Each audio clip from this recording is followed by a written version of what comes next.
Okay, so today we thought we would talk a little bit about ritual.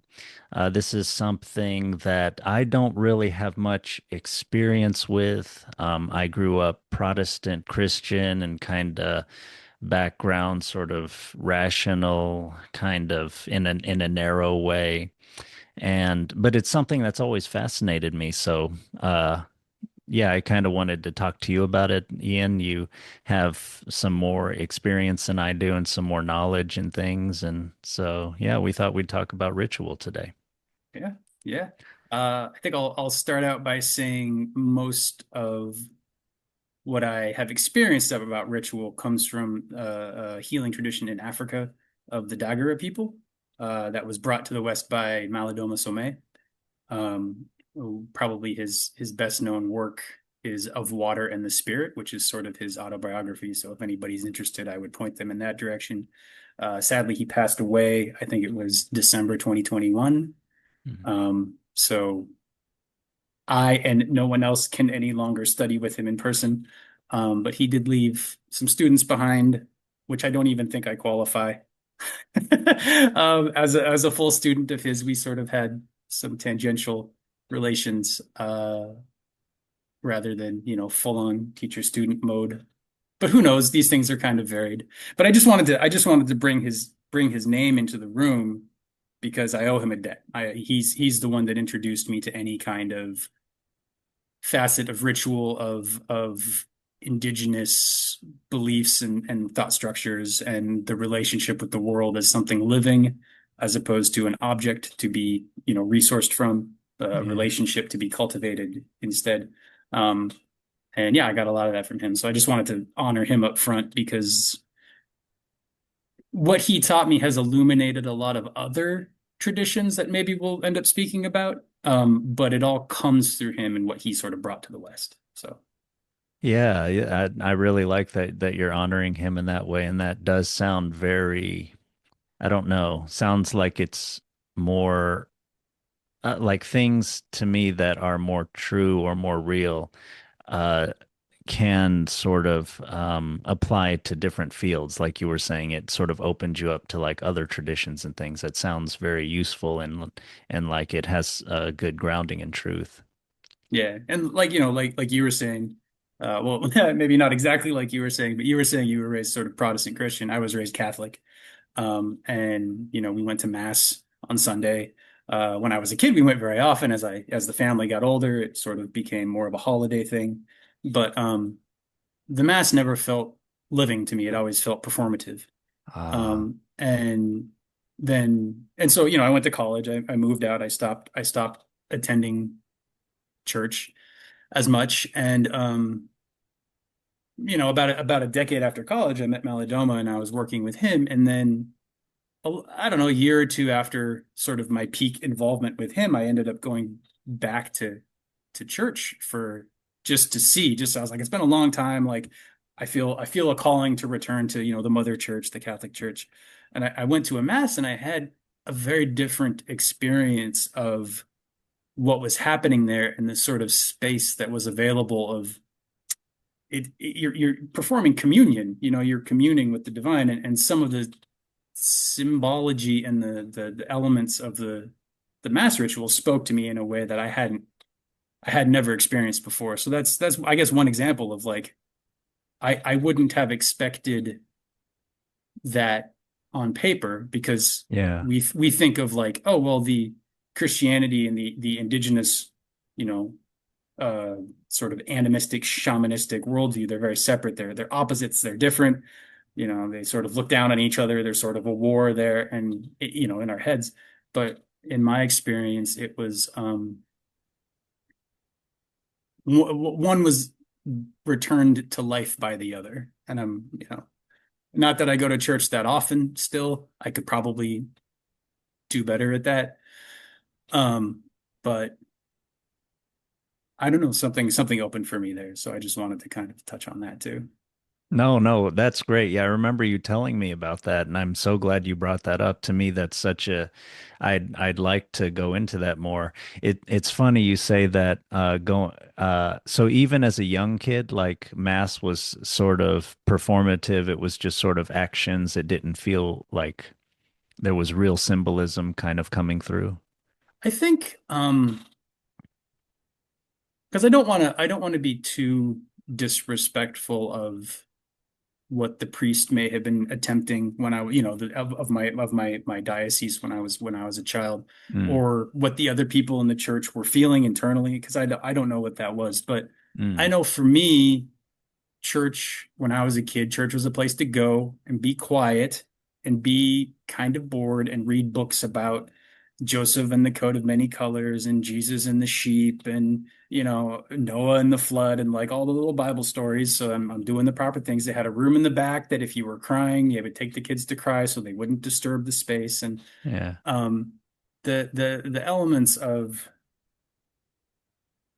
I don't know the way the churches can be structured with the seating and the mass, with the cross in the front above, and with the priest sort of performing the ritual up front in front of the people. Traditionally, I guess before Vatican II, he would have his back to the people and would also be facing up. I never experienced that. I think that was before my time. But there's still this element of bringing the sacred down into, the bread and the wine, and then having that serve as the vessel of communion and being able to sort of read that structure as an adult and see what it was pointing to, um, because of my having been in other types of ritual that were very alive and had the energy kind of running through them, the emotions. I don't know if I want to call them emotion. They Mm, sort of like the energy that runs our emotions was in the space, and then that would mm, help the emotional run in my system. But it wasn't mm, just the emotions in the space. Like it was, I would say it's something different. mm, And then to be able to look for that in the Catholic Mass and mm, and not intellectually, but just kind of feel my way into it, mm. feel into the symbols and the actions involved. It was like, oh, I see something beautiful here, you know. Do you think it gave you so the African ritual experience gave you new perspective that you brought to Mass after that? Maybe partially, although I think also,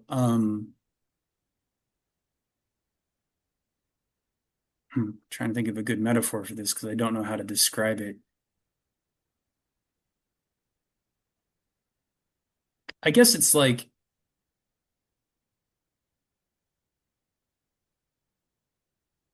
if you try and lift something heavy, but you've never been to the gym, you can't really pick it up. But once you've been exercising, then you can pick something up. And that's not to say that one is heavy and one is light. I don't mean to make that comparison. That could be the misinterpretation. Mm, But there was something about engaging in the rituals, that Malidoma brought that gave me a language or gave me a capacity to approach mass in a way that was probably more the way it's intended to be, rather than just the way that I grew up thinking of it. yeah, So it kind of opened my eyes, and then once I was in there, I could kind of see it a little bit better. Um, but it wasn't like a intellectual orientation. I wasn't like, yeah, yes, I see. I'm analyzing the Bible and the cup and plate with the bread, and it yeah, means these things. It was just like it came more from here than from up here. yeah, yeah, Yeah, yeah. yeah, That makes sense to me.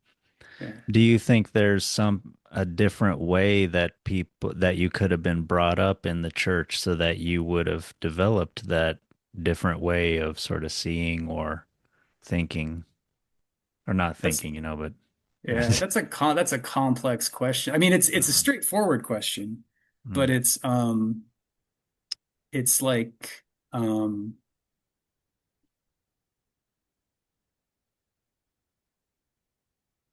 there's so many systems that have or so many generations of relationship and cultural structures that were around that sort of given rise to the church that I was born into, and the Yeah. relationship to the mass and the way and my relationship to the people holding the mass and what it meant to me. I mean, maybe they were doing it perfectly well, and I was just this bored kid who was like, I don't fucking want to be here. Like it could have just been that. Um, I it there's something about relating to the sacred that requires us to be conscious of our presence in its presence, and of our relationship to it, I think. And that was something that I did not experience. Not to say it wasn't there, but I didn't Hmm. experience it as a kid. And granted, I'm trying to remember here back, 30, 40 years, but what I remember of my experience as a kid was one of like duty and dogma and um, we go because we're supposed to, because we have to. Mm. And there was never a sense of, at least again, that I picked up on. I never picked up on a sense of like, oh, we are going to reconnect to the sacred. We are going to both offer and receive something important for our well-being. We're taking care of the hygiene of our souls. It may have even been described to me that way, but I didn't feel that. I Mm. didn't have a space in me for that understanding to land, whether it was given to me or it was not. I don't think I would have picked up on Yeah. I keep thinking of Rousseau, kind of his natural religion. In Emile, he talks about how his ideal student, like by the age of 15, won't even have heard of God. And his education is all about, uh, the right time of development, and waiting for that, for certain kinds of teachings and having the kid discover things and everything. And I keep thinking about how maybe, you know, um, like a simpler or sort of, yeah, more basic, more natural sorts of things, the younger you are, that, appeal to you more, and one isn't being sort of given like a lot of words, dogma, complex concepts that built have been built up over millennia, like when one cannot understand like the words one is being told. it. Yeah. Yeah. I mean, well, actually, no, I'm not going to go. We'll see if I can pick up that thread later. I actually want to ask for a point of clarity. You say Rousseau, his ideal student would not have heard the word God until, 15 years old or whatever. Mm. Is the idea that then at 15 they would be inducted into their own discovery of what that meant for them to relate to the sacred in that way? Yeah, maybe. So it's complex kind of Because the philosophy. alternative, the Yeah. yes no of my question, the yes Mm. no is like, or is it like an atheist thing? Is it like, no, we don't talk about God at all, and when you're 15, then you don't have to worry about it anymore, Oh, right? no, no, it's Okay, definitely not atheist. It's okay, more sort of agnostic, but also traditional. So he's just kind of like, so his ideal student talking about that seems to be a way to expostulate his philosophy, which is not this, one philosophy for everybody, but it's like what I kind of think of as good philosophy is like, it's not like he's just saying it's not simple. So, but he gives you some words, maybe a concept, and you can try to make of that as you will, wrestle with it, realize it over time, and compare it through, compare it to other things, and then kind of come out the other side with some kind of deeper understanding of, yeah, the most important things in life. cool. So Yeah, I yeah, but think it, but yeah, that it's not matches my atheist. experience. Yeah, yeah. At least a little bit. Like I'm like, okay, yeah, that sounds good. Mm, Yeah, yeah, yeah. yeah. Um, Um, so. you had mentioned having an interest in ritual stemming from some reading, some background you had sort of looked into it, and Yes. I was curious what about it had drawn you? Where was the magnetic pull to even have you say, "Oh, I'd love to, talk with me more about that." Yeah. I guess, yeah, it's just for, I mean, I want to know more about it. To me, ritual seems like, so besides my personal interest, I think we're probably really lacking it uh, in the modern world. And like you maybe a little bit like you were touching on, I think in our religions too, uh, we are sort of, and this comes from Vervaeke too, is we're sort of to gloss, we're not feeling it. So, I mean, but I Yeah. mean that in a serious way. It's like we need. It shouldn't be only feelings, of course, like none of that, but we do need to feel it. Like we do Mhm. need to know it in the body, in the when we say spirit, it's not like just an abstract concept that means not the body, not material, not atoms. It's supposed to, just like we use it in other ways, it's supposed to be felt and motivating and connecting and all that stuff. So, Mhm.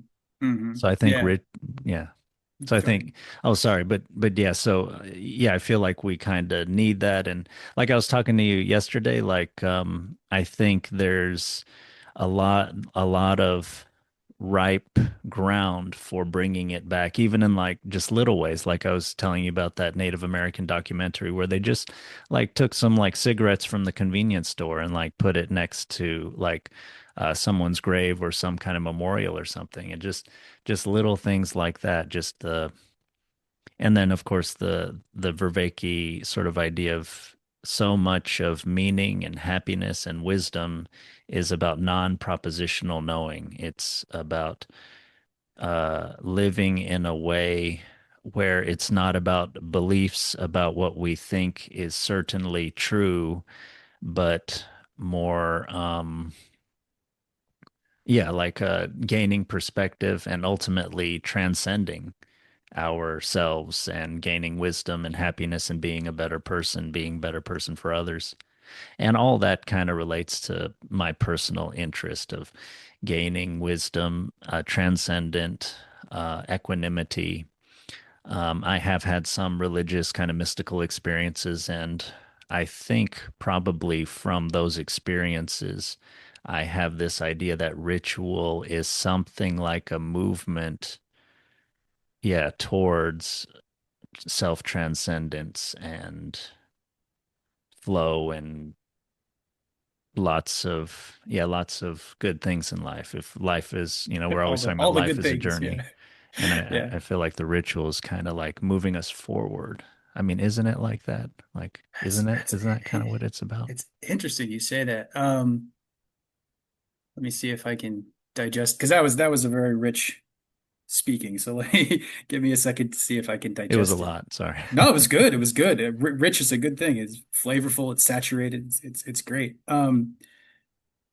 Yeah. In fact, the book I was showing you earlier, Ritual, also by Malidoma, da, da, da, um, which later on he would sort of not. He wasn't the biggest. It was one of his earlier works, and I don't think he was necessarily the biggest fan of it.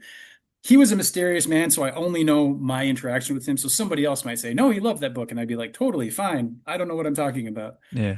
But I do think the having just read, I just finished reading this book this morning for the second, third, whatever it is time. Um, and my guess is there is an element of almost like spiciness. It's like eating a pepper, and it's a little bit of a hot pepper. So um, it's not that it's dangerous in a bad way, but there are certain ideas in the book that could be taken a bit intensely about the relationship between ritual and the indigenous life, and then sort of the machine and modern culture and the way they relate or don't relate. Like the language gets very intense there in certain, not the whole book, but in certain passages, and I think it could lead to people being quite despairing, which was not his intention. He always seemed to want to Mm, come from a hopeful, joyful place, mm, as best as he could while still being honest about things. So that's my guess about why he sort of was like, I don't know about that book. But again, that could just be my misunderstanding of his attitude. mm, But having all that aside, with that preamble, he does talk about in the book that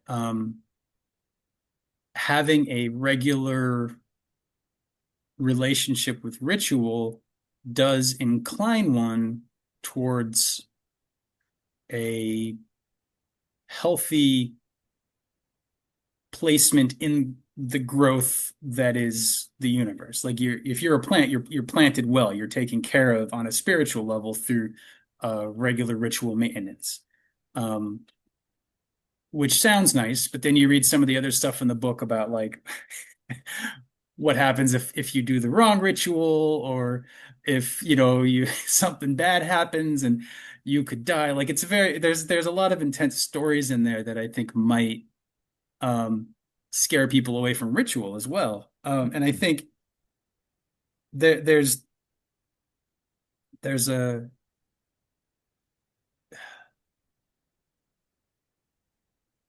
he's describing in that book the nature of the culture in his village, which has millennia of generations of people maintaining a shrine, maintaining a social structure. Everybody knows each other. It's an interconnected web of being of people. We don't have that in the West. I know my neighbors in my building. I don't know the people, next door. I don't know the people across the way. I don't know the person I bump into at the grocery store. Maybe I've seen them once before. I may not remember. Like, there's just not that, oh yes, my nervous system knows your nervous system, and our mm, parents' nervous system knew there, and we mhm. all, there's this like familiarity and this resonance in the body of both place and community that is built within a village structure that we just don't have. Yeah. So he's pretty clear, even in this book, and more so later on in his life, because this is an older book, I think from the 90s or something. I'd have to double check. But that for us in the West, we have to find what works for us. Yeah. Yeah. We Totally. we can't transplant the rhythmic energy of a village ritual into the rhythmic energy of Western culture and expect it to survive. It's like Yeah. you Completely. can't you can't plant a tropical plant in Portland. It'll die in the winter. It's not quite the same as that because it's a little bit different, but it's a close enough analogy. So all of that to say, ritual as a means of flow, as a means of sort of the virtual engine from Vervaeke that that you talked to me about, that sort of generating of good qualities in yourself and in your life. I think has a lot to do when it comes to ritual, has a lot to do with action and intent in kind of an emotional way, although also intellectual, because you have to think about what you're intending, but you can't just think about you can't think I'm doing a good thing. I'm doing this for good while you're feeling scared and angry and tense. Mm, Like, so like, here's something that kind of came up while you were talking earlier, like rituals, the way people talk about ritual nowadays, the way that word is used most often is something akin to like, oh, my morning ritual, like my cup of tea on the patio while I listen to the birds sing, right? And I think the first interpretation, the first viewpoint on that, if you're coming from a view of like ritual and you hear someone talk about their cup of tea, it's like, oh, pff, your cup of tea. You're misusing the word. But I don't think that's fair. I think what people are doing with their cup of tea is a little mini ritual. They are engaging in a repetitive behavior that is not identical every time, but you've got a certain series of steps. You put the water on, you scoop the tea out, you get the cup, you do it at a certain time of day. You pour the tea, you go to your space where you want to drink the tea, you sit and you drink the tea, and you sort of open yourself to that experience of the tea. mm, And the reason, the intention, I imagine, this is true for people, it's true for me. The reason you do that is because it sort of reliably creates an experience. It Mm, brings an energy to your day mm, that when you don't engage in that ritual, you don't have that energy. Oh, I didn't have my coffee this morning. I'm a mess. You know. Now, granted, coffee is a drug, but as in most cultures, the line between drugs and rituals are not. It's not black and white. You know, there's a lot of ritual hallucinogens and stuff like that that we could also talk about. I don't have much experience with those traditions, mm, and I certainly couldn't talk about them. But the idea is there. mm, Um, and I think that cup of tea is your an action with an intention for a hopeful result. And you don't always get the result because certain things under the surface might cause problems. Maybe you didn't sleep well last night and you're just kind of tired. Maybe you're stressed about something in the future and you can't be present for it, you know. But that kind of ritual, that's like a, tutorial level ritual, but it's a ritual, mm, you know. It has the structure of one. And we can take that and we can be more intentful with it. Um, I think I am of the belief that Malidoma would be supportive of this idea. I hope. You can let me know if not. But I think something that could be good for Westerners, if they felt so inclined, would be to um, speak a little bit to their ancestors in the morning, make a little bit of offering of like water and incense or ash. Ash is a common ritual material in the Dagara culture. It's what's left over after the fires. It's a protective thing. It's an indestructible thing because it's still there. I wow. don't want to analyze the symbology of it, but Yeah. it's a nice thing to offer. You can use it for protection in sort of larger rituals, and Yeah. you can give it to the ancestors or the spirits, the energies that you're working with as a sign of respect as well. Mm, And so just something like that. The ancestors in this case being not not only so much your relatives that you knew when they were alive, although they're included in that for sure, but also like the lineage that you carry. The you can even look at it as like I had panic attacks because 10,000 years ago some guy realized that if he hyped himself up about something, he was able to get it done. And so my anxiety, my nervousness is this ancestral habit that's in my genes and in whatever that has built and come through time. So the genes and the genetic code is sort of the scientific way of looking at it. And from a more, indigenous or spiritual or ritualistic side, like you've got the ancestors and they have a lot of that they give you, and they have a lot of trouble that they left behind that they, would appreciate if you could clean up for them, is sort of the way Malidoma talked about it. mm, mm, And that the other thing I just have to say, since this is public facing, is he would also say that we might have some ancestors we're not so fond of. Oh, they mm, did some bad things, or my great grandpa was abusive, or whatever it was. And you could say, and he would say that like when you die and you pass over, and that's who we're addressing, the spirits of the departed. Um, you leave behind a lot of the stuff that caused those problems, mm, and you're able to see from a clearer, more holistic space of like, oh man, I was so blind. As it's hard being human, it's hard being in the world and the body. I made all these mistakes. I left them for you. I gave you these gifts. I want to help you clean them up. Like there's a kindness there on the other side that we can turn to that isn't um, attached to their personality that they most of which they or all of which they left behind with their body. So it's those kind of ancestors that we would be addressing rather than like, I don't want to talk to my grandpa. He was a dick. I mean, no offense. Um, don't know your grandpa at all. no, no, I know. That's uh, funny. Yeah, my um, grandpa just passed away just for the that context. yeah, That's yeah. funny. I, No, I no, didn't don't want worry. I wasn't taking it that way. to. um, yeah. So just something like that, or I mean, it would. I feel like rituals are not difficult to create for people, but they have to come from a need to engage. with something for a purpose, and you have to be careful what that purpose is. So like just because you don't want to create this feedback loop of energy based around something that is ultimately destructive. Egoic, self-serving, Yeah.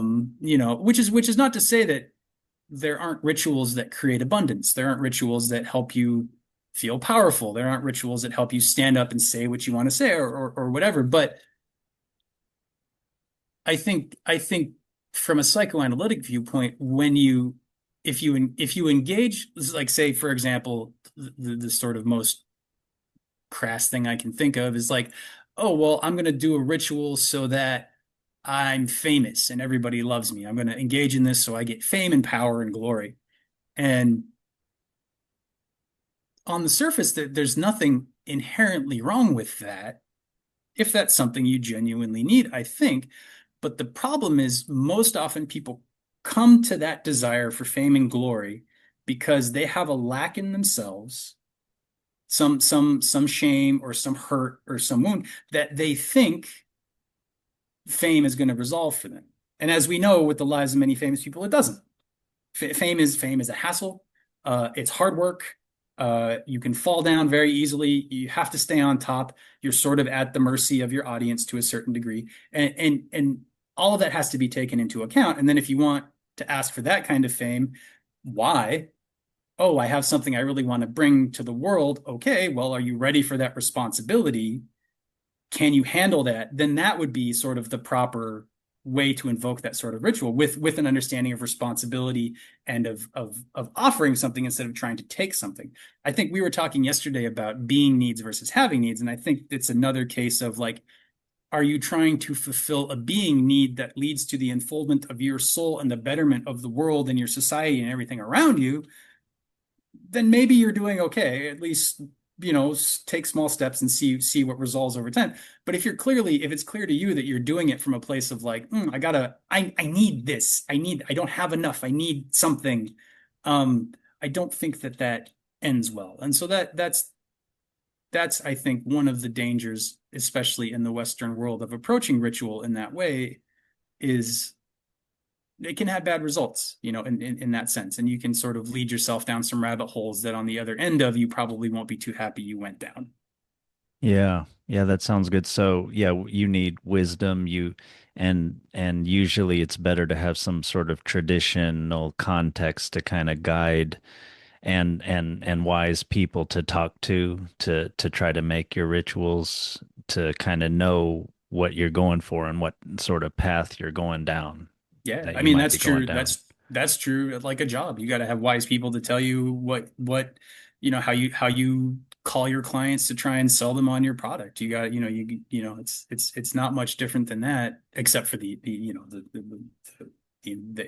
ecology we're in is different. Ritual and business, but you Hmm. always need somebody to help guide you. But I think even if you can't find that, or you know the guy you were working with died 4 years ago, and you're like, all right, well, I can't go learn more from him, and I'm not flying to Africa.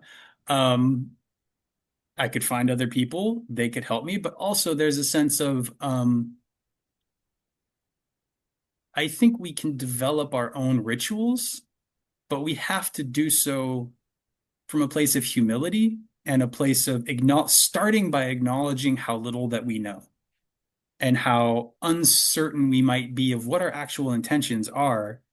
Because I might think I'm doing it for a good reason and then turn out, oh, I'm actually trying to hide this grief and run from this pain in my body that I don't want to face and I forgot was Right. there, and I'm much more comfortable forgetting it's there. And can I please just be happy and not have to feel this pain that's reminding me I have this body and this important thing that needs my attention, emotionally speaking, subconsciously, unconsciously speaking. So I think there's much more room for mistakes when you go slow and when you go with humility and respect.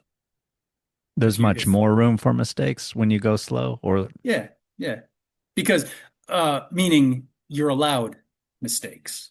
oh, right. Okay, I see Yeah, what you're saying. Yeah. yeah.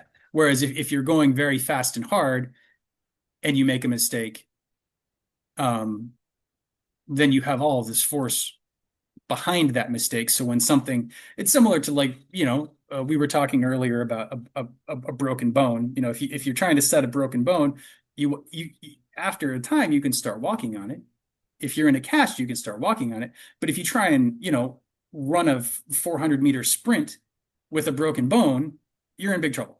So you wanna like start learning how to walk, see what's there for you, learn to differentiate good in yourself and bad in yourself, good in yourself and bad in what you receive, whether you interpreted what you received from the ritual properly or not. Like you're just going to make mistakes over and over again. And it's better to do that slowly, I think, than it is to rush into it with the hopes that, oh, this is going to solve all of my problems. And I'm going to take 5 grams of psilocybin in a dark room and I'm going to be enlightened on the other side because Yeah. God damn it, I deserve that Yeah. and this is the way I get it. Um, Maybe I don't know. I supposedly that works for some people. I've never tried it. I can't speak to it, but I think the intention is important. And the sad thing is, we're often unaware of the intention that's driving things. So, if anything, using ritual as a way of tuning into what it is that we're actually feeling, what our beliefs are, the sort of subconscious, unconscious layers in our body, and beginning to just work with them is like, okay, top layer, I feel numb in my body. Okay, I'm just going to work with that. What's this numbness? What's going on there? Um, oh man, the numbness kind of parted and there was this fucking panic. No wonder I'm numb. Okay, I'll just breathe with that. Let's see if I can sit with the panic enough to build my attention enough that I can take in, I'm sorry, sit with the numbness enough that I can build my attention around the numbness so it's strong enough to hold the panic when it comes up and then I don't have to hide from the panic anymore. I don't, there's a, there's the litany from fear in Dune that I really like. I don't know if you're familiar with the Dune books. I mean, I know Um, what you're talking about, but I haven't read them.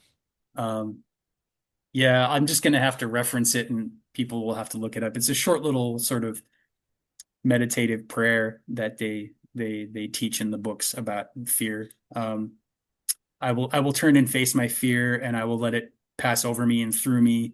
And when my fear is gone, I will turn and look at the path that it's left behind. Oh, Um, yeah. It's um, nice. yeah, it's the Dune books. The movies are good, but the books are, I think, somewhat prophetic. I think there's something spiritual in there.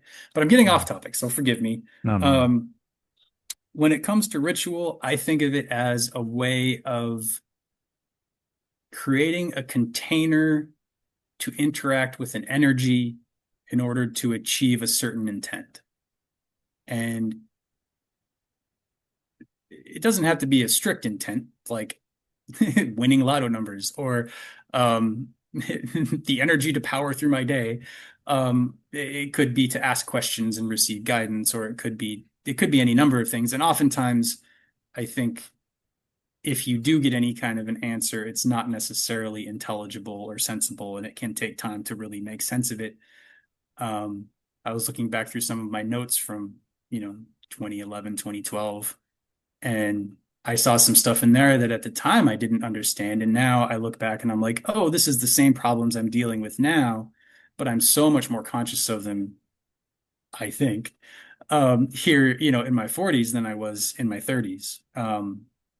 And I'm sure in my 50s I'll feel even more conscious of them, and maybe at some point they'll make sense. I don't know.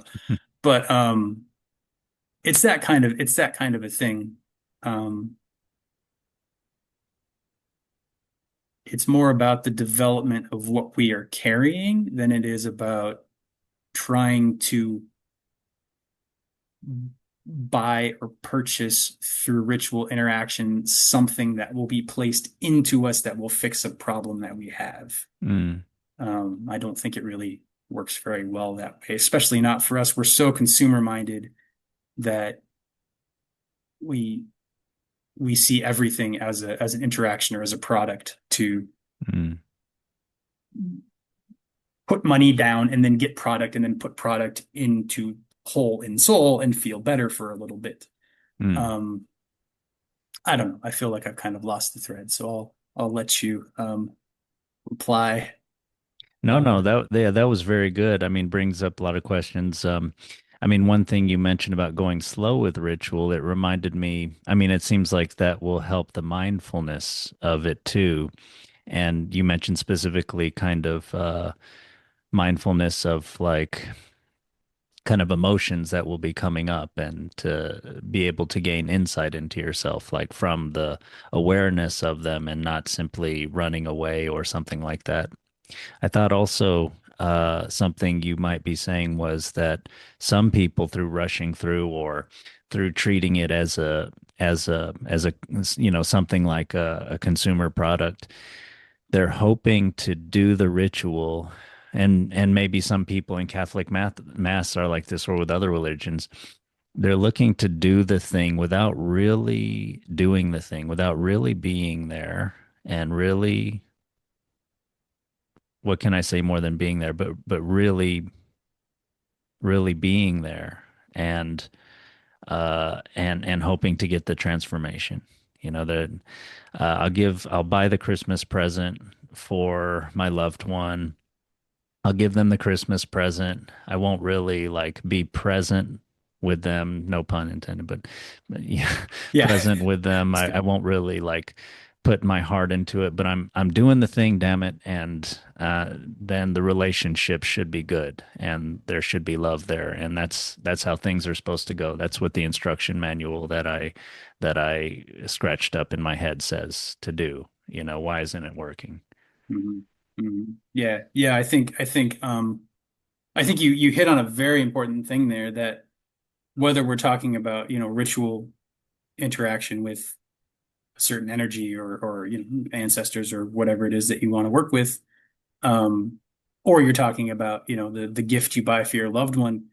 Um, in both cases, the thing that makes the difference is you bringing all of yourself to it, and letting yourself be touched and impacted and changed by the relationship, Yeah, instead yeah, of trying to resource something out of the relationship or make the relationship look a certain way, so then you can check the box of we are happy, and I yeah, don't have to I don't have to actually let you feel me, or feel you, or feel you feeling me, or let you yeah. feel me feeling you. Like there's a barrier that can be maintained, but we can still have the pretend that we've connected.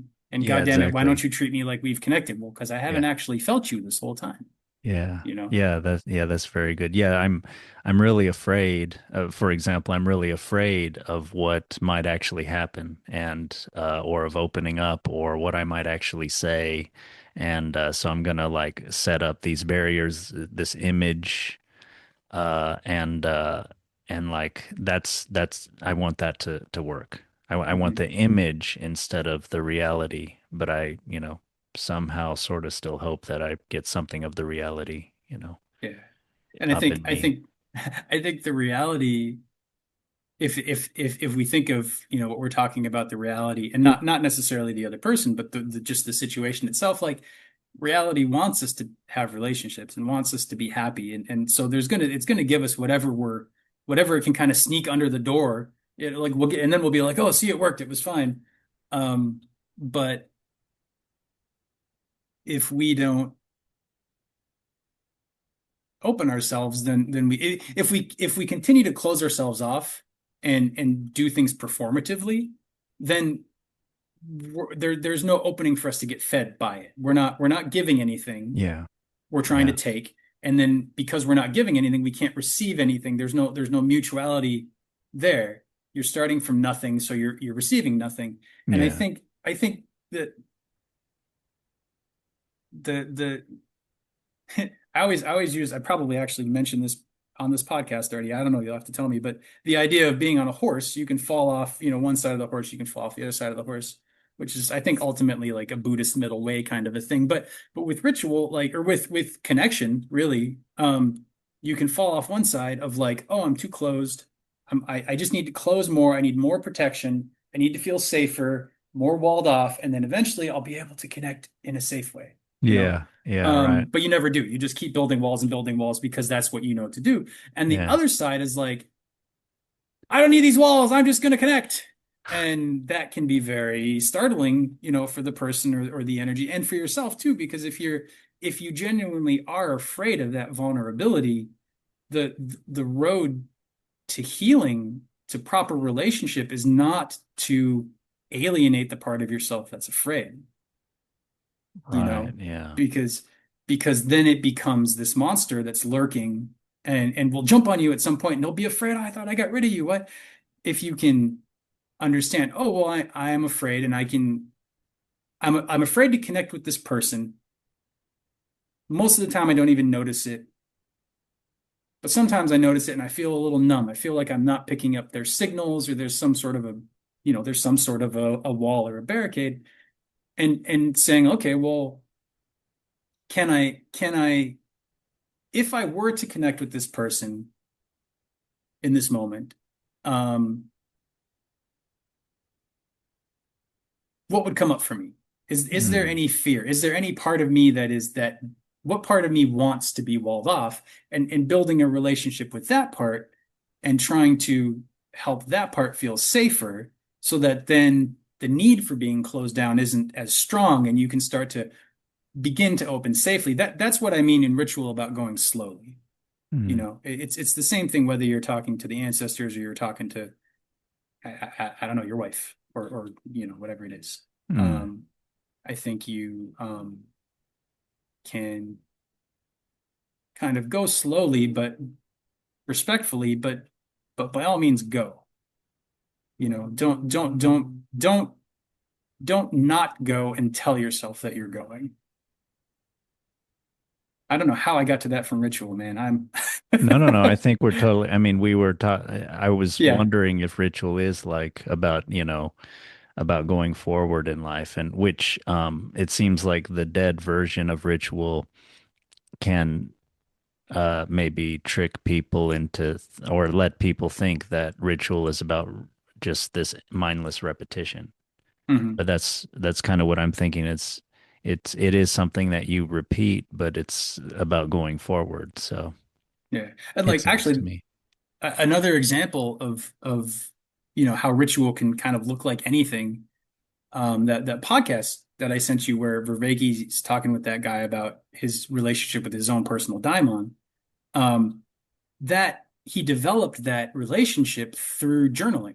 Yeah. So he would set a time, he would set a space where he would journal, he would go through the actions of opening the book, getting the All pen, right. Yeah, I didn't think writing about that. down. He Shit. he would I think he said it came to him from doing like an parts work, like an internal family systems parts work thing. Yeah, So he exactly. was he was working with the parts, and then this other spirit came in of his daimon and spoke to him in a different way.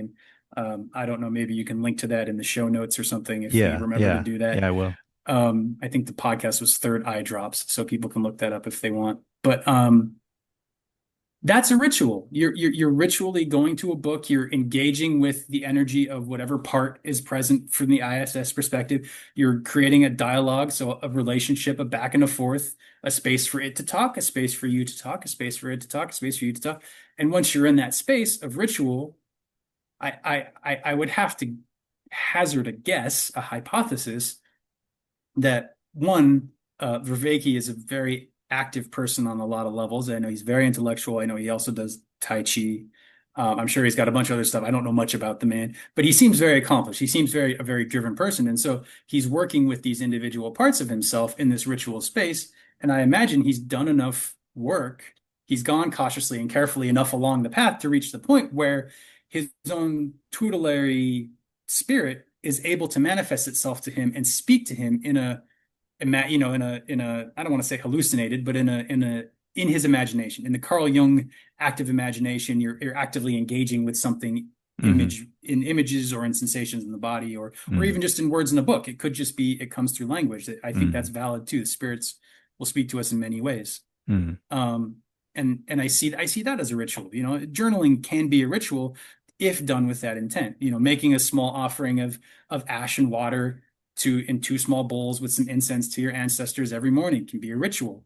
Having a cup of tea can be a ritual, and you can do that with the intent of I'm going to start my day happy and feeling good, or you can do that with the intent of like, this is my sacred space, and I am opening it for communion with the divine around this mug for the next 20 minutes on my patio in my bathrobe, you know? And I think a lot of people do that somewhat unconsciously, but they do, I think they do treat it that way. And that's why when they lose it, they can get really, I didn't have my moment this morning, you know? Mm, Um, and then, I think addictions are sort of like maybe the dark side of that, in that right. they become a repetitive behavior to engage and try and get a certain energy, Right. try and create a certain result, but you're engaging in something that isn't designed to give you that result in a way that is respectful of your entire system.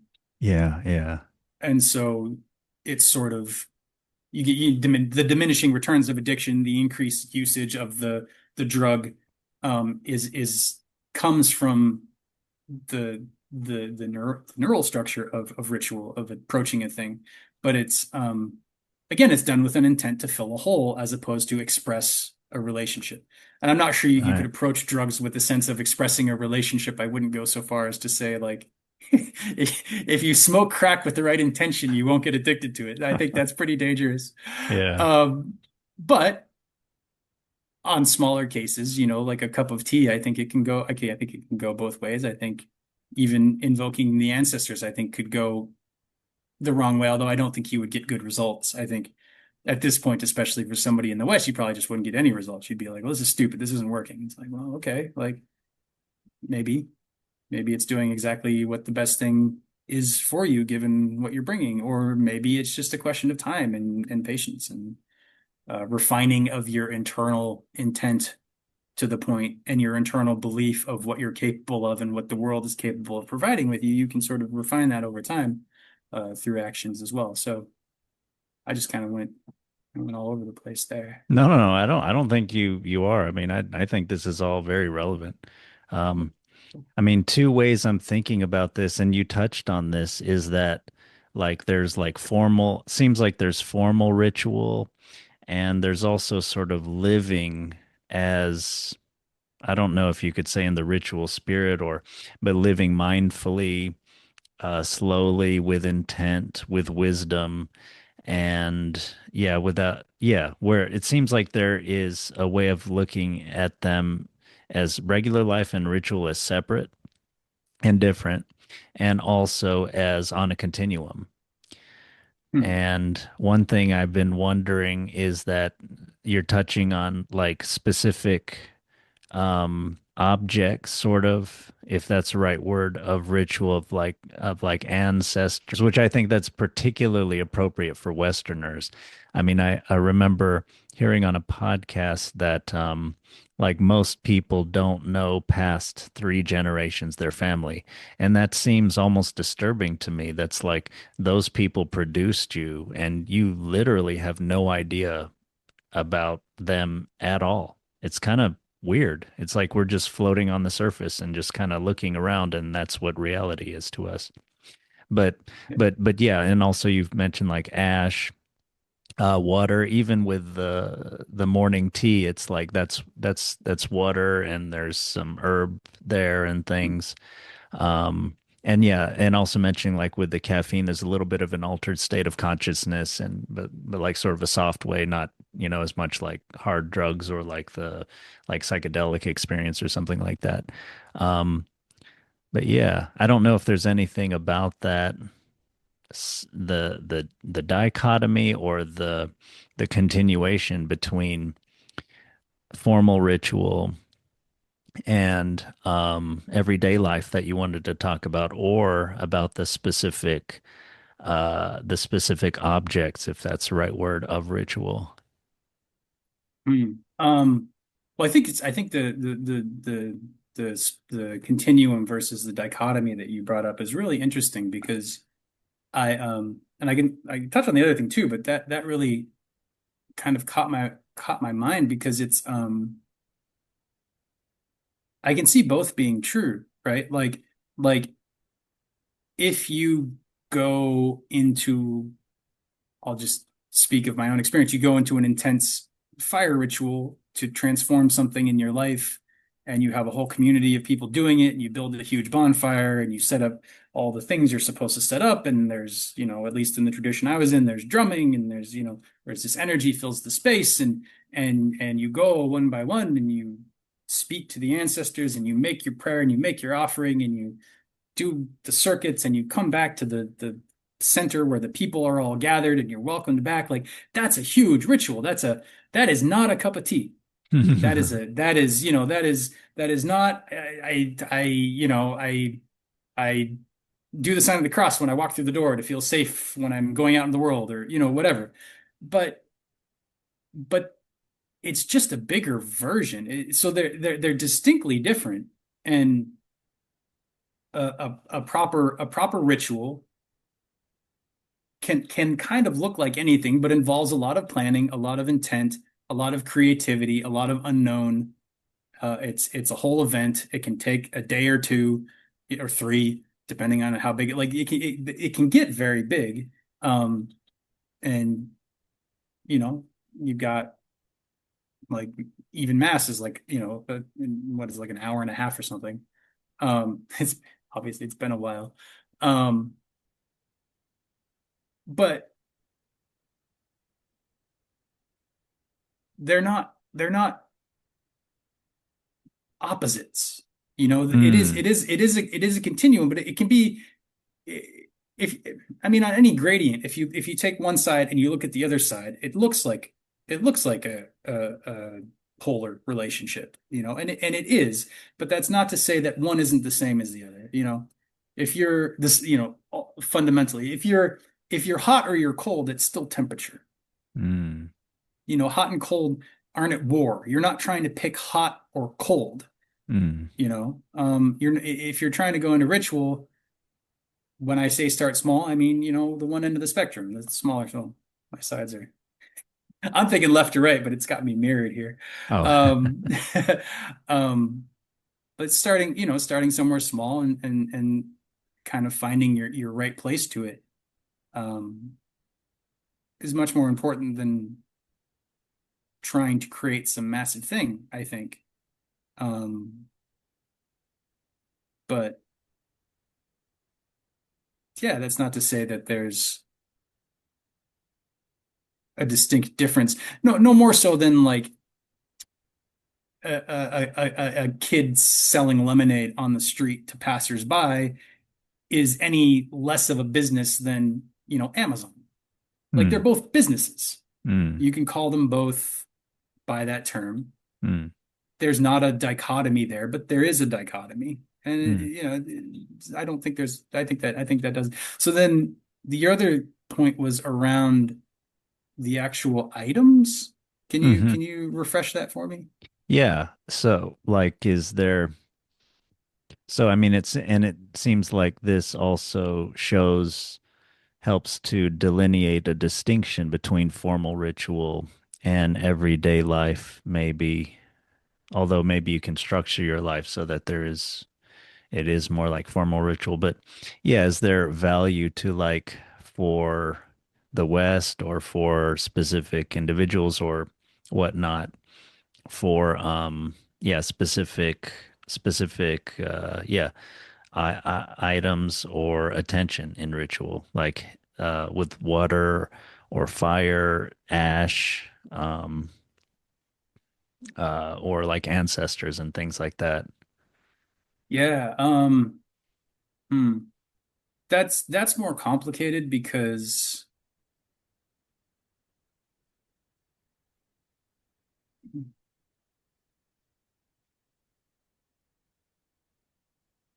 for items to be imbued with symbolic power requires some sort of tradition or lineage. For Mm, the same reason that, like, if you sneak into the back of the church late at night and guzzle a bunch of communion wine, you're not immediately lifted into connection with Jesus Christ. yeah, You eat some. It's not gonna work that way.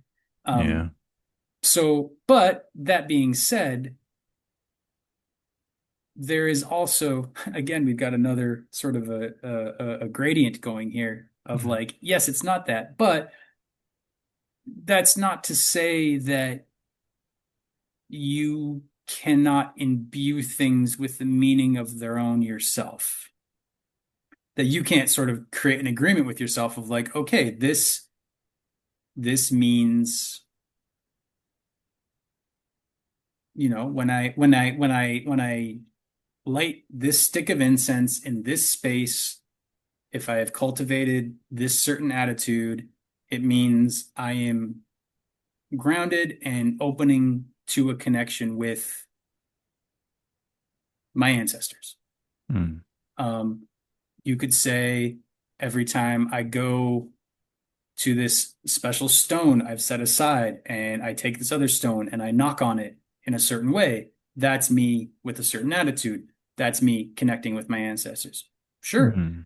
You could say, my ancestors, it feels to me like they want me to pour water on the ground. Should I do that? Or I don't, maybe I should put a bowl down. You have to kind of negotiate all of that with yourself anyway. Mm. And the traditions and the lineages are are the results of people doing that for a very long time before you. So they carry a lot of good, a lot of mistakes have been made and accounted for, and they are safer in that regard, and they are faster and more reliable because we on our own as individuals, if we're even individuals, but as individuals like we think we are in the West, we're pretty dumb. We don't understand these things. And so there's going to be a lot of trial and error. And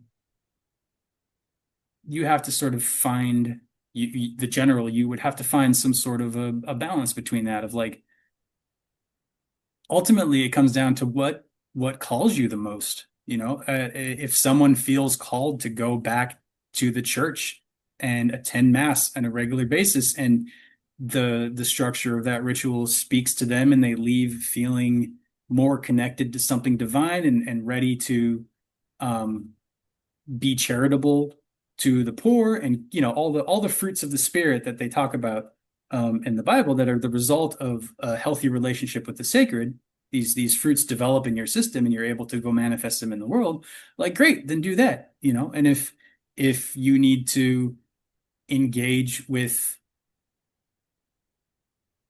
stone statues and spit alcohol at them and offer all kinds of things to them, and um that speaks to your soul, then do that. But if you do that and it doesn't speak to your soul, like, don't do that. And it's really, I think, ultimately about learning. It's like learning a language you already speak. Like, some part of you already speaks it, and the chances are that part's very young and needs education, and you need to learn what it has to tell you. And that's sort of how it's almost backwards. Like, that's how that part gets educated, is it tells you things and then you process it, and you try things out. And then you sort of have this back and forth with it. But until you start taking that relationship seriously, you can try a bunch of stuff and it won't really, take root. Um, so yeah, I mean, I think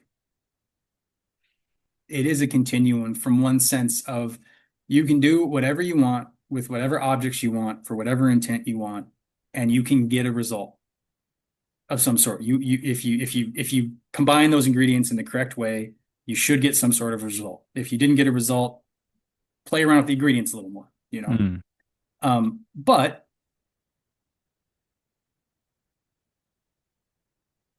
it's a lot, like I said, it's a lot easier when there's some sort of a structure that has been built by people over time that you enter into and partake of and give back to, and sort of you become one of the ones who's holding that through time.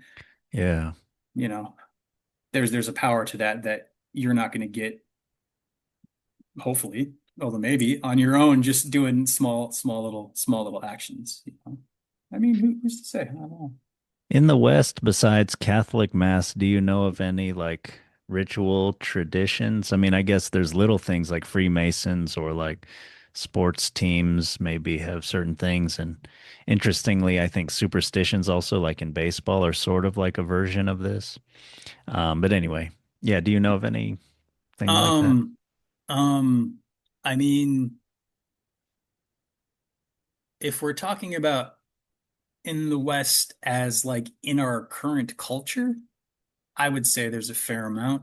I mean, any organized religion is going to have its rituals. One of my stronger lineages that I've worked with is Zen Buddhism, and there's not a lot of extra trappings and things, but their rituals are very, you go into the Zendo, you bow, you don't wear your shoes. That signifies a certain thing. They light incense. There's usually a statue of the Buddha that's meant to represent a certain thing. It creates this environment that helps you step into the energy that it's there for you.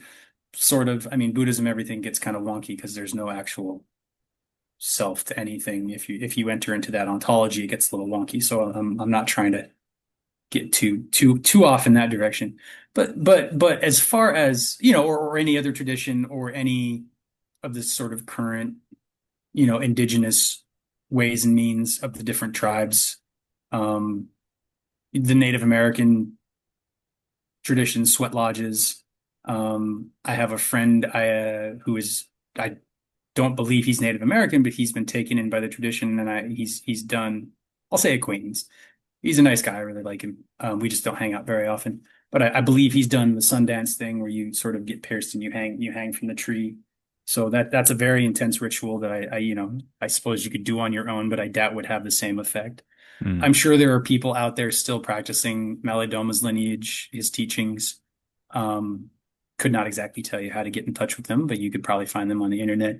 mm, On the other hand, if you go into if you're talking about the West as, the sort of European tradition, it is kind of a sad state of affairs because we have Christianity, and for the most part, that's our ritual tradition. And there are various branches of it from Protestantism to Orthodoxy to Catholicism to the Quakers and sort of the New Thought and all of that stuff. Christian Scientists, Mormons.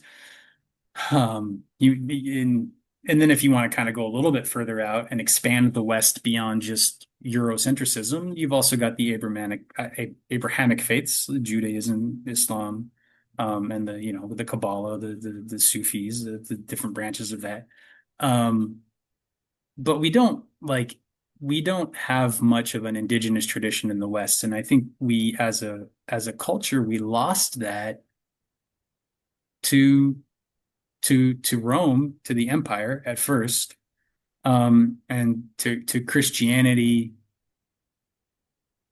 via Rome, the sort of enforcement of the Christian faith upon the masses, and St. Patrick in Ireland and all of that. And it's a hard nut to crack as to say either that Christianity took something that we needed, meaning the indigenous tradition was better and we should have held to that and we would feel more nourished and we would have more roots and we would be healthier as a culture, or to say that Christianity is better. It connects with something divine, it connects with something universal, as opposed to the individual, villages or tribes or cultures. It's something that they all can connect to. mm. It's more central to the hub of the wheel, and comes down into individual ways, as opposed to this group has this way and this one, and then they can go to war and everybody kind of fights and nobody ever actually gets to that center. Yeah. So there's an element of that, but I also think there's something about what we normally think of as Christianity that is more the ghosts of the Roman Empire, um, than it is what Jesus Christ brought to the world. Colonization, missionary work, kidnapping of children, forced conversions. Christ Mm, didn't teach any of that. You know, mm, that's not what Christianity is about. And so I think there's a split in Western culture that goes back to that sort of the unholy trinity. I don't know, the sort of mixture of indigenous belief, Christianity, and the Roman Empire, or just empire in general, the concept of a superior race and of colonizing and of conquering and of spreading my culture over other cultures and suppressing them and raising up mine. And like mm, there's some sort of a lack there that I think we're trying to heal, mm, maybe going about the wrong way. I'm not really sure what the answer is to that. That's the nut I'm talking about. mm, As far as like rituals in the West, the only other thing that exists is kind of the Western occult tradition, which mm, is I don't know much about, but there's Aleister Crowley's kind of the main figure there. mm, Um, Complicated character. mm, Um, not probably not the cleanest person, spiritually speaking, but I don't know. I can't speak to it.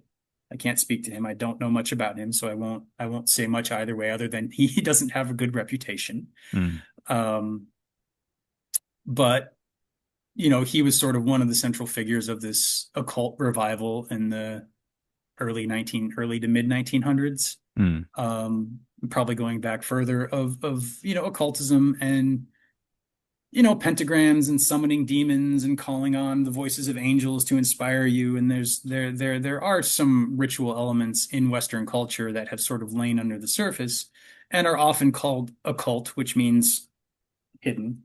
You mm, can't see them easily. You have to go in and learn their language.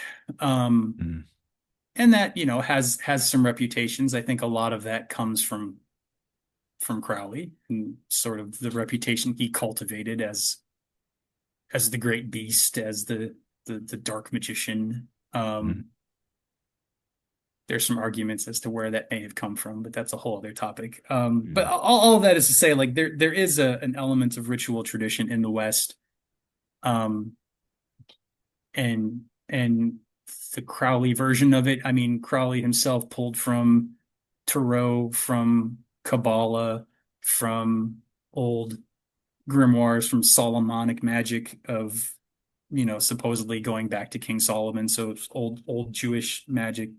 Um, he translated some stuff from the Taoists. He translated the Tao Te Ching. He translated the I Ching.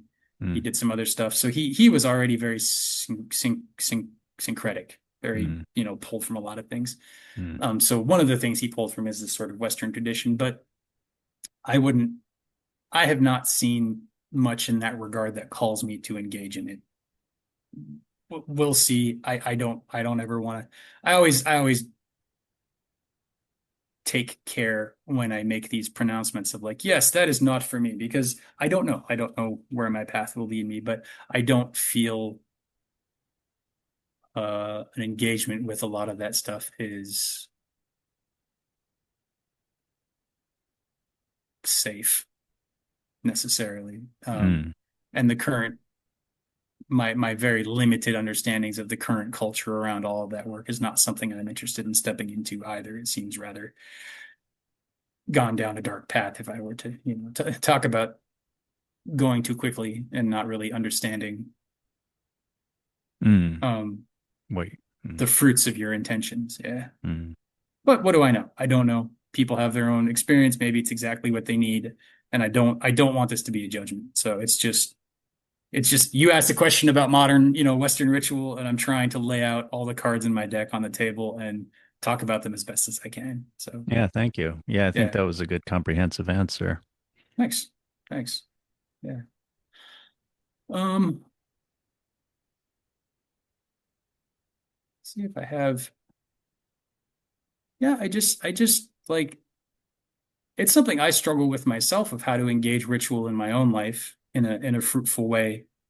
I know when I first worked with Malidoma, the reason I sort of stepped away from that work and the reason, I think the last time I saw him was 2014.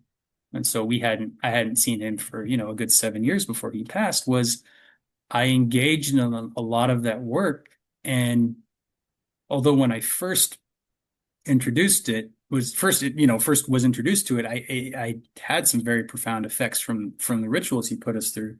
Mm. The more deeply I got involved with it and the more I brought it into my own life as something I was trying to cultivate, the everything felt empty. It felt made up. It felt Mm. fake. It felt I wasn't really getting responses that seemed to mean anything. Wow. And so I was like, okay, I don't know if I'm doing this wrong or or or if it's not for me or what. So I that was sort of my reason for stepping away from it. And only recently in the past few months maybe have I started feeling a call to return to it, and in very small ways, very, very small ways, little offerings of ash to the ancestors, a little bit of water to the ancestors. And I have to credit my sister for that.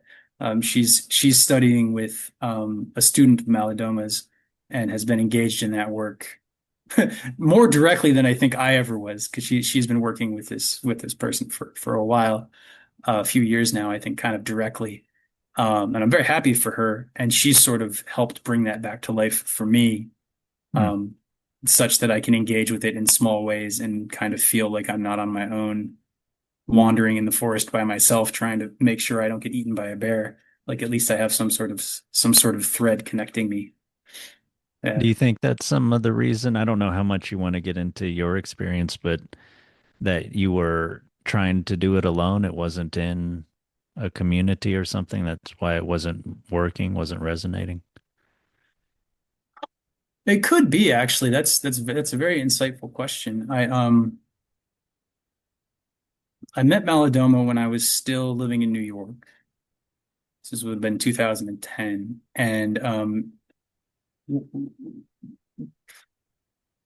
my interactions with him partially fueled my move out to the West Coast. So Mm. that was sort of he was an influence on that particular move.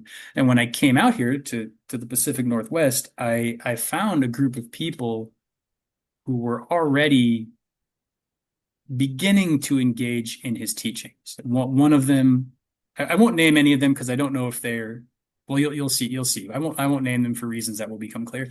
Mm. But one of them had trained with Malidoma and gone. He had like a 2-year training that he would run people through to help them be able to run rituals. And it was something I always wanted to take, but I also it never felt like the right time to do it. So that never happened for me. But I had a friend who had gone through that training and was trying to develop some sense of a community out here. And so for me to come out here and find them just as they're starting, I was like, oh, what a nice coincidence. This is great. I just got this whole thing here to meet me.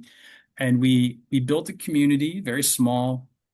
Um, we had a little bit of a mailing list that we would send stuff to. We brought Malidoma out, I want to say 3 or 4, maybe 5 times to do divinations out here, give talks, hold ritual. We organized the people to work with him, and he would come out and do his thing, do his shaman thing, and um, create the space. And it was really great. But that community kind of fell apart. I think it was a lot of energy to hold, and I don't think that we all quite knew what we were getting into when we started it. And then by the time it started, generating energy and starting to grow, I was like, oh my God, this is a little overwhelming. I'm not ready for this. And the main guy that had been holding the connection to Malidoma was like, I can't keep holding this. I got to step back. And then everything we kind of carried on a little bit after that, but without anybody having that direct instruction and sort of initiation into the teachings of community, of ritual, um, Mm. it sort of fell apart. And I think there was something about that group that like our energy was very cohesive. And then once pieces started sort of falling away, I think the whole thing couldn't maintain itself. Mm. So that would line up with the space between when I was following it and then when it sort of dropped away from me would be the time when that community kind of fell apart.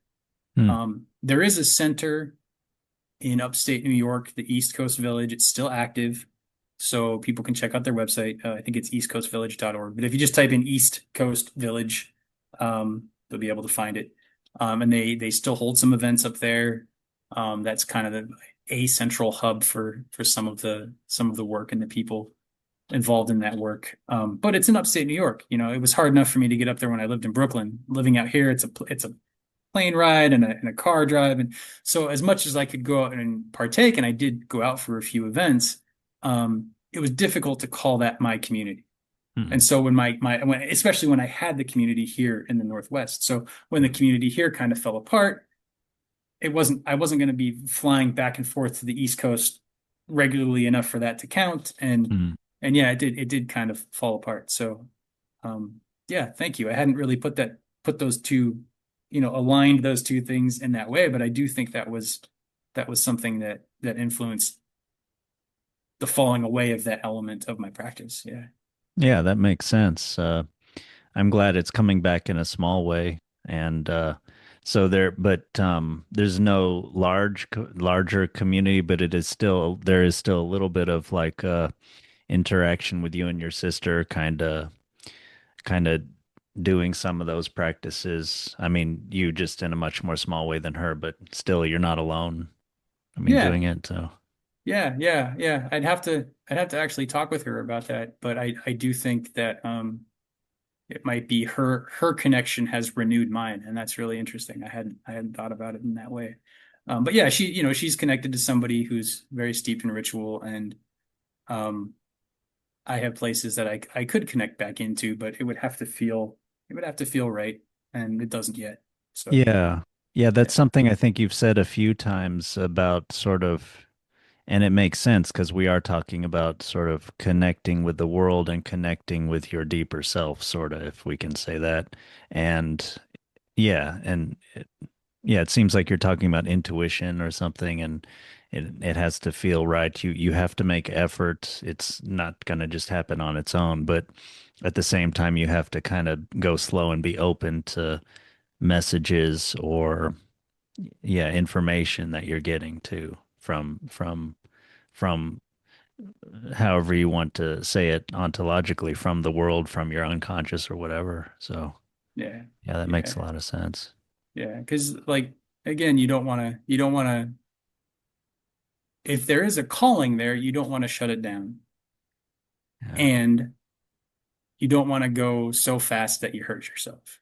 You want to be respectful of the fact that you really don't know what you're doing, and even if you were in a big tradition, you still wouldn't quite know what you were doing. You would still have to feel your way through it. You would just have people who would be able to um, probably direct you on your way a little more quickly because there's some mistakes they would be familiar with, and they would be able to say, "Hey, I think you should probably look at it this way," and be like, "Oh, wow, I didn't think of that." They can kind of align you a little more correctly. Yeah, and that seems like yeah, such a strength of yeah, having good community, good leaders or guides and everything. Yeah, but we don't have a lot of that, so sometimes we got to make do with what we can and hope that our efforts will generate something. If we start walking towards that hopeful future, maybe it will start walking towards us too.